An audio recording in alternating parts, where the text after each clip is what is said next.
Hey everybody, I'm back with another WoW Classic video. Today we're going to be doing a riff a little bit on my Mage Lasher Farm video, and this time I'm going to be doing it with my Warrior. I tried doing the Lasher Farm with my Warrior at the very opening of Dire Maul, and I wasn't able to do it, but my gear has improved considerably since then, and I wanted to try it again and see if I could do it, and lo and behold, it is definitely possible, although it does require pretty darn good gear, and definitely going to want to have tanky, high HP plate available. And as you're going to see right here in a moment, I'm bringing a whole bag of tricks.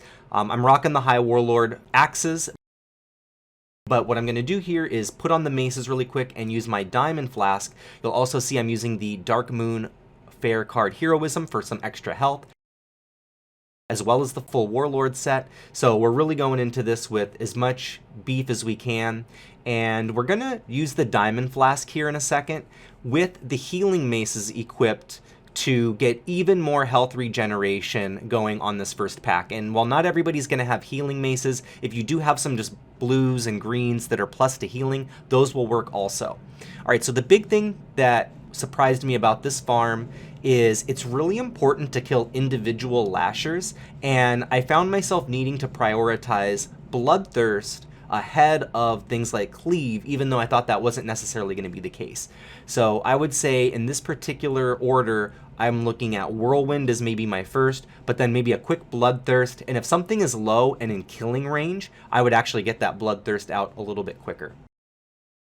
Now with the Diamond Flask, you're going to see I'm gaining tons of health. I'm getting 20 for every hit because of the Bloodthirst. I'm getting 277 because I had the maces equipped when I popped the Diamond Flask. And every once in a while I'll be getting a little bit of health from my Heroism card, or maybe even a Crusader proc as well. So this, with the Diamond Flask, will practically take no health. All the other ones are going to be a little bit more difficult though. And same thing that you would do on your mage, you just want to collect all these herbs and some of the greens that you might get. Definitely the grays, those are important too. Alright, I'll go ahead and just equip the Hand of Justice, but really whatever you have there is fine. Doesn't make too big of a difference, because I think the individual DPS that you do on each of these is less important than mitigating how much damage you're going to take by just getting some of them down quickly.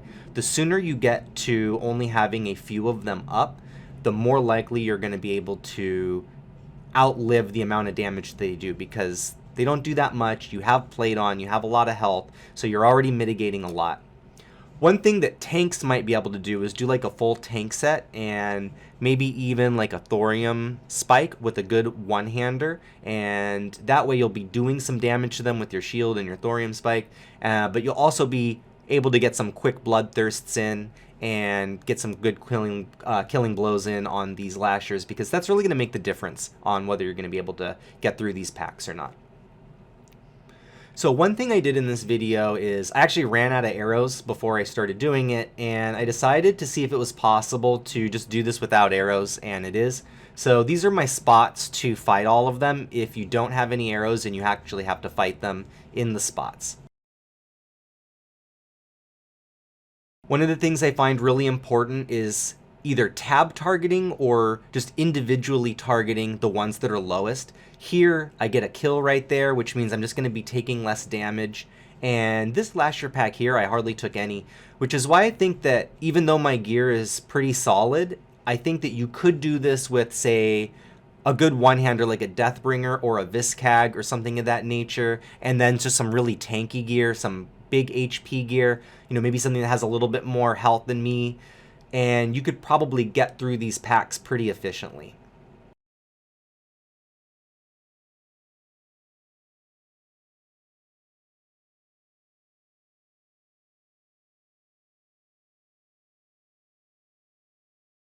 Some of these herbs are going to be in spots that are just not gettable, and this Grom's Blood is definitely one of those, unless you have either impeccable timing or a really good route or a swiftness pod or something. I kept getting killed trying to get that particular Grom's blood, so just be aware that there are going to be some things like that, and unfortunately, unless you're going to be exhibiting some major kiting skills, you're probably not going to be able to get those packs down in a very time-efficient manner at the very least.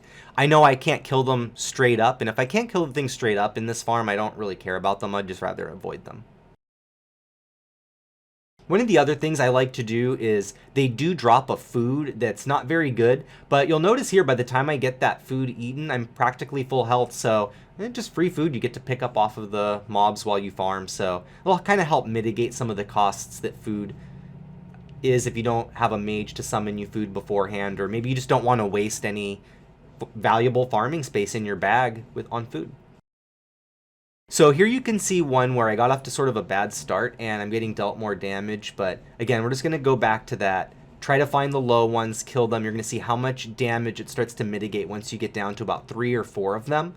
Even if I only had 1,000 health, I wouldn't be too worried with only 4 lashers up, because as you can see, they're not pumping that much damage. They're hitting for like 33, 37, and a Bloodthirst, for example, is going to take half of that away, right? We're getting 20 back, 20 back. So you can actually kind of sustain yourself once you get down to about 3 or 4 with Bloodthirst.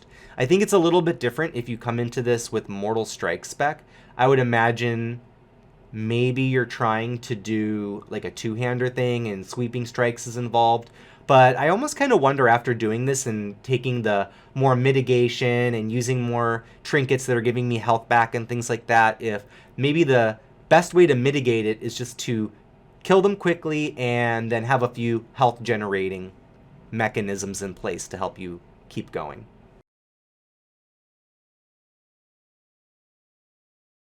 So while doing this next pack here, I actually learned a route that I like a little bit better than the route that I was doing before in my mage video. I found this one to be a little bit easier, and I think I'm going to prepare for a diamond flask. I can't remember if I do it on this one or the next pass, but the the diamond flask being popped is definitely something that's going to make packs easier for you.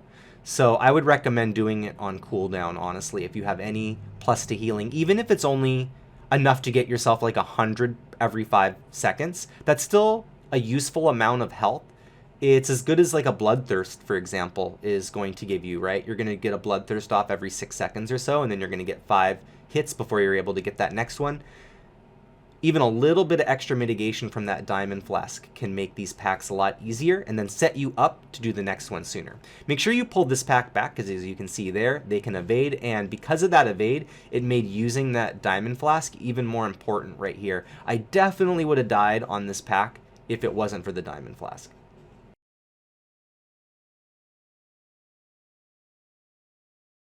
One of the tricks I used to mitigate, and we didn't get to use it much in this video because I was fighting a lot of these packs where they stood, but if you back up, you can tend to get them to stop attacking you because they're going to try to hit you, and then you're going to back up out of their range. So you can sometimes stagger a little damage and kill a few, especially if they're broken up early on, and that can also help mitigate the damage. When I was pulling these with arrows, I would sometimes meet the first one and then backpedal it up a little bit, kill that one, and then the rest of them would start to meet, and I'd get to start with a little bit of an advantage on that.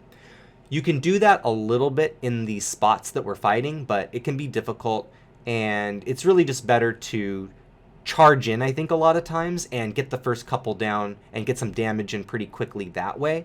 You can mitigate damage just fine that way. It's also up to you whether you want to use things like Demoralizing Shout and Thunderclap. I was playing around with both of those, and in the end I found that the best mitigation really was just to kill a few of them quickly, and that way you have less things hitting you. I think it means more mitigation in the long run than 10% less damage.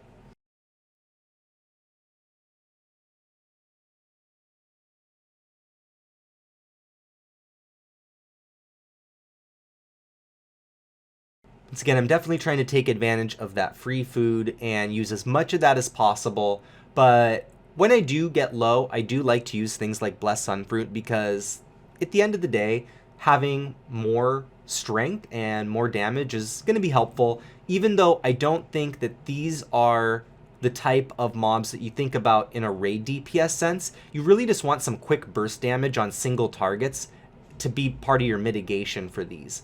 And like you can see right here, it really is just one cooldown is going to be necessary to get those down. Sometimes one bloodthirst is going to be enough to get you where you need to be in order to burst something down really quickly. So in that regard, it's not really like sustained DPS where you know you're going to be hitting it multiple times with an ability. You really just want some quick burst, so those big numbers and big crits can really help. So try not to waste too much of my strength food, but do keep it up all the time, I think is good policy.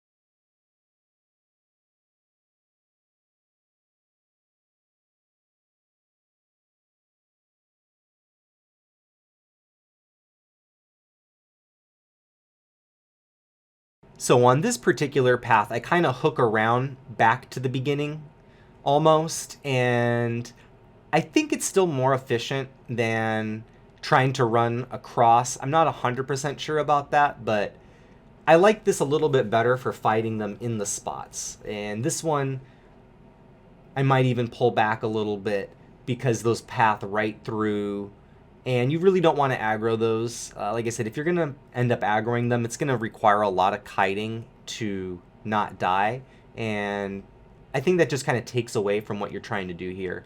You don't want to have to pull any heroics in order to pull this farm off. You just want quick, easy kills.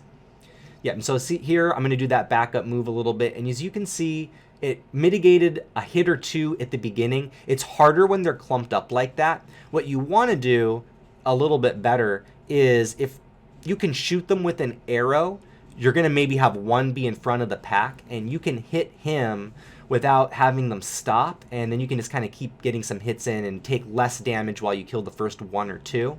This way it can actually cost you some damage if they clump up early like that. So do be careful. It's actually better to hit those with ranged if you can at all help it.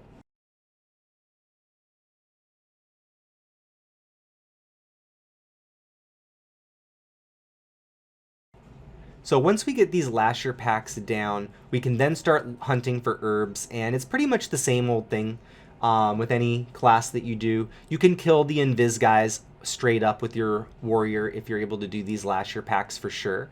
So that, you know, shouldn't be too much of an issue. The major difference though is you don't have blink, so you can't skip a few things that you might have been able to skip along the way, but you can definitely do some hunting for most of the herbs, and there's only a couple that are in spawn spots that are defended by packs. So you just got to be careful for those, and otherwise it's pretty much the same thing, and you can look for different herbs that are around. You can get the ghost mushrooms, the dream foil, and the tasty Grom's blood.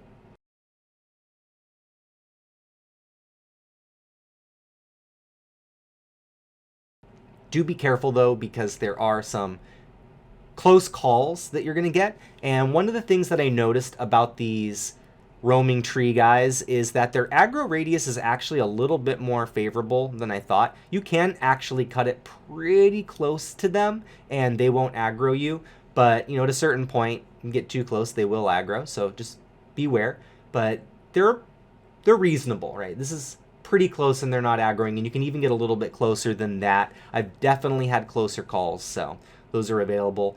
And as you can see right here, we're getting to the last lasher pack. We could have been a little bit tighter on time, but we're getting to our third flask use. So this is getting to right around 5 resets an hour territory, which would be a decent farm, right? Right on pace with what you could do with the mage, especially if you tightened it up a little bit and didn't waste quite as much time as I did. Maybe if you brought some mage summon food instead of eating the crappy food that they drop for free, you could mitigate even a little bit more time. But these are just important parts of the puzzle. And here you can get a look to see if maybe Thunderclap and some of the other abilities are useful for mitigation. And really at the end of the day, I didn't notice too much. I still think the best thing is just pump, get that damage in on single targets, and the rest will probably take care of itself.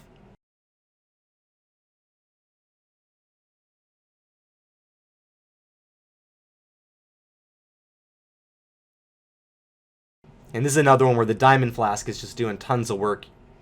You know, that 277 every 5 seconds is big. And even, like I said, even if you don't have a full set right there, even if you just have a few plus to healing items that you just randomly happen to have, even plus to damage and healing items, just pop them on real quick, pop the flask, and then put all your normal gear on, and you can enjoy a full minute of really good regen right there. And yeah, it'll make killing some of these packs easier, or the downtime lessened in between. And I think that's the bigger one maybe for me, is downtime. That pack over there I actually haven't figured out how to get to. I do think you can get to it. I'm just not 100% sure. So, you know, buyer beware on that one. It's up to you whether you want to try and solve that. I haven't figured it out, and I'm not going to bother right now. This has plenty, and like I said, it's right around the time where I could squeeze 5 resets in, so I'm pretty happy.